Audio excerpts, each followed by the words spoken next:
Good evening, and welcome to Chilling Tales.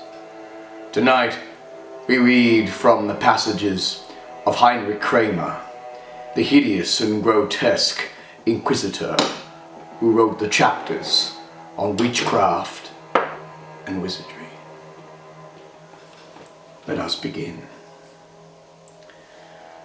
But an opposite opinion holds that the devil cannot so easily and readily do harm by himself to mankind, as he can harm them through the instrumentality of witches, or they are his servants.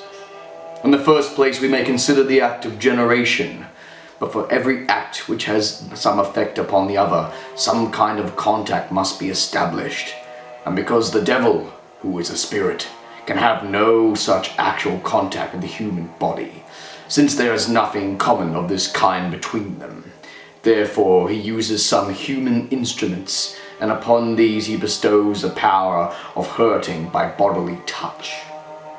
And many hold this to be proven by the text, and the gloss upon the text in the 3rd chapter of St. Paul's epistle, Galatians. O senseless Galatians, who have been bewitched you, that you should not obey the truth? And the gloss upon this passage refers to those who have singularly fiery and baleful eyes, who by a mere look can harm others, especially young children. Navicina also bears this out. Naturalism, Book 3. The last, when he says, very often the soul may have much influence upon the body of another to the same extent as it has been upon its own body. For such is the influence of the eyes of anyone who is by glance attracts and fascinates another. By the same opinion is maintained by Al-Ghazali in the 5th book and the 10th century of his Physics. Avicina also suggests that he does not put his opinion forward as irrefutable, and that the power of the imagination can actually change or seem to change extraneous bodies, in cases where the power of the imagination is too unrestrained, and hence we farther than the power of the imagination is considered as distinct from a man's other sensible powers, since it is common to them all, but to some extent it includes all others, all those powers. And this is true, because such a power of the imagination can change adjacent bodies, as for example, when a man is able to walk along some narrow beam which is stretched in the middle of a street. But yet, if the beam were suspended over deep water, he would not dare to walk it along, because his imagination would most strongly impress upon his mind the idea of falling, and therefore his body and the power of his limbs would not obey his imagination.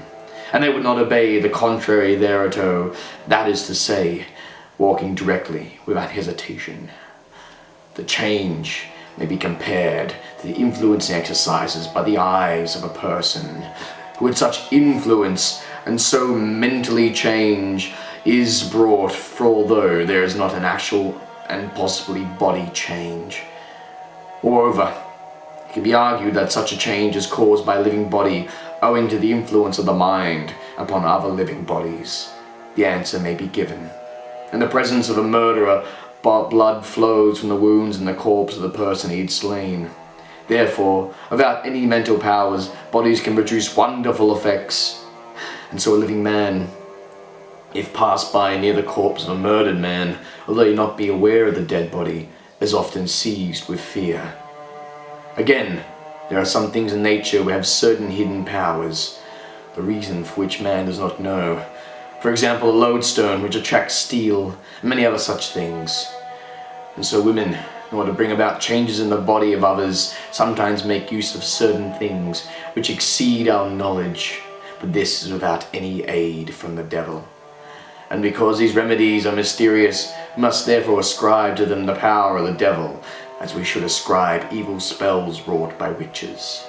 Moreover, witches use certain images and other strange paraparts which are not wont to place on the lintels and the door houses, or in the meadows where the flocks are herding, or even where men congregate. And thus they can cast spells over their victims, who have oft been known to die. But because such extraordinary effects can proceed from these images, it would appear that the influence of the images is in proportion to the influence of the stars over human bodies. For as natural bodies are influenced by the heavenly bodies, so may artificial bodies likewise be thus influenced. But natural bodies may find the benefit of a certain secret but good influences. Therefore, artificial bodies may receive such influence. Hence, it is plain that those who perform the works of healing may well perform them by the means of such good influences. And this has no connection of all with any of the evil power.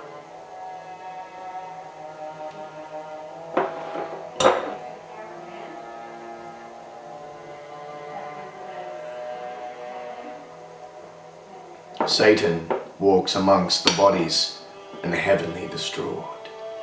Amen.